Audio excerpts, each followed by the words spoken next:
অস্ট্রেলিয়ার বিপক্ষে তৃতীয় এবং শেষ ওয়ানডেতে হোয়াইট ওয়াশের মিশনে বাংলাদেশ কোন স্ট্র্যাটেজিতে যাবে?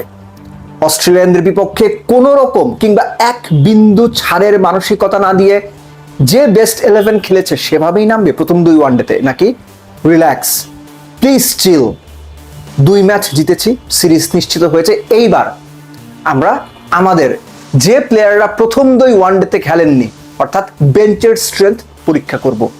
এইটাও একটা অনেক বড় স্টেটমেন্ট। অস্ট্রেলিয়াকে ওই মেসেজটা দেওয়া, বিশ্ব ক্রিকেটকে ওই বার্তাটা দেয়া, বাংলাদেশ এখন প্রথম 2 ম্যাচ জিতে অস্ট্রেলিয়ার এগেইনস্টে সিরিজ নিশ্চিত করে এবং তৃতীয় ওয়ানডেতে বেঞ্চের শক্তি পরখ করে। অনেক বড় স্টেটমেন্ট।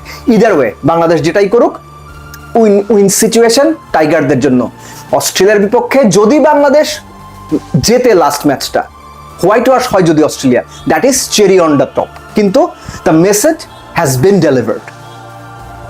একটা ব্যাপার হচ্ছে যে আমি যদি বাংলাদেশ টিম ম্যানেজমেন্টের পার্ট হতাম সত্যিকার অর্থে, আমি তৃতীয় ওয়ানডেতে এক্সপেরিমেন্টের পক্ষে থাকতাম, বেঞ্চের স্ট্রেংথ পরখ করার পক্ষে থাকতাম দুটো স্পেসিফিক কারণে। নাম্বার 1, নাহিদ রানা, মুস্তাফিজ, তাসকিন, এদের 3 জনের যে কোনো 2 জনকে আমি রেস্ট দিতাম, বিশ্রাম দিতাম, কিন্তু আনফরচুনেটলি বাংলাদেশে এক্সট্রা পেসার শুধুমাত্র শরীফুল।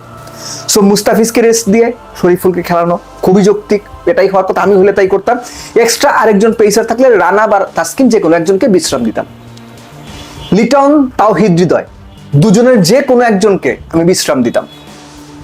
সেখানে নুরুল হাসান সোহানকে খেলাতাম, কেননা নুরুল হাসান সোহান উইকেট কিপার ব্যাটসম্যান 4-5 2 জায়গাতেই প্রুভেন, 2 জায়গাতেই প্রিমিয়ার লিগে দুর্দান্ত পারফর্ম করেছেন, শুধু এই বছর না, আগের টানা 3-4 বছর করে যাচ্ছেন। সো এই দুটো পরিবর্তন ডেফিনেটলি আমি করতাম। এবং মেহেদী হাসান মিরাজ ক্যাপ্টেন, তার যে শারীরিক অবস্থা সেটা বিবেচনায় নিয়ে তাকে লাস্ট ম্যাচটা বিশ্রাম দিতাম এবং সেখানে ইদার রিশাদকে খেলাতাম, অথবা যেহেতু শাক মাহিদিকে আনা হয়েছে অর্থাৎ ওয়ানডের বিবেচনা তো তিনি আছেন, বাজিয়ে দেখতাম, অসুবিধা কি, একই রকম প্রোফাইলের প্লেয়ার, আবার একই রকম প্রোফাইলের প্লেয়ার যেহেতু মোসাদ্দেক রয়েছেন, সেক্ষেত্রে শাক মাহিদি এসেছেন, বেঞ্চে থাকেন, অসুবিধা নাই, আমি রিশাদকে খেলাতাম। সো এই বদলগুলো ইম্পর্টেন্ট হচ্ছে তাদেরকেও ম্যাচ প্র্যাকটিসের মধ্যে রাখা, কেননা বলা হয় match practice is the best practice. আর অস্ট্রেলিয়ার মতো টিমের এগেইনস্টে থার্ড ওয়ানডেতে কোনো রকম চাপ ছাড়া আপনি যখন খেলতে নামবেন, সিরিজ নিশ্চিত হয়ে গেছে, নিজেকে এক্সপ্লোর করার, নিজেকে মেলে ধরার দুর্দান্ত সুযোগ, এই সুযোগ ক্রিকেটারদের করে দিতে হবে। কেননা বাংলাদেশ ক্রিকেট দিনের পর দিন জিম্বাবুয়ের মতো টিমের এগেইনস্টেও পূর্ণ শক্তির বাংলাদেশ পঞ্চপাণ্ডবকে খেলিয়ে গেছে, তার রেজাল্ট কিন্তু খুব ভালো হয়নি। সো এই সুযোগগুলো থাকলে এই সুযোগগুলো নেওয়া উচিত। অবশ্যই অস্ট্রেলিয়াকে হোয়াইট ওয়াশ করা ম্যাটার করে, ঠিক একইভাবে অস্ট্রেলিয়ার অহমে আঘাত দেওয়ার জন্য, অস্ট্রেলিয়ানদের ক্রিকেট নিয়ে যে ধরনের নাকুচু ব্যাপার রয়েছে সেখানে হিট করার জন্য এই বেঞ্চের শক্তি বা বেঞ্চে থাকা ক্রিকেটারদের বাজিয়ে দেওয়াও তাদেরকে একটা বার্তা দেওয়া, we can do it and accept the reality. So আবারও বলছি, either way everything is fine.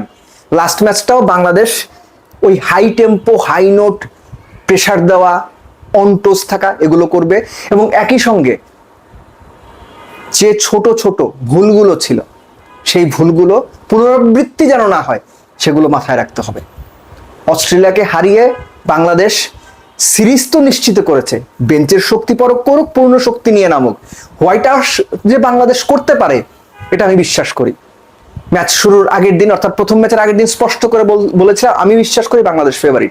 এখনো বলছি আমি বিশ্বাস করি বাংলাদেশ হোয়াইট ওয়াশ করতে পারে, সেটা পূর্ণ শক্তির দল নিয়েই খেলুক, আসলে 15 জনের মিলেই তো পূর্ণ শক্তির দল, প্রথম 2 ম্যাচের একাদশ নিয়েই খেলুক, কিংবা বেঞ্চের শক্তি পরখ করুক।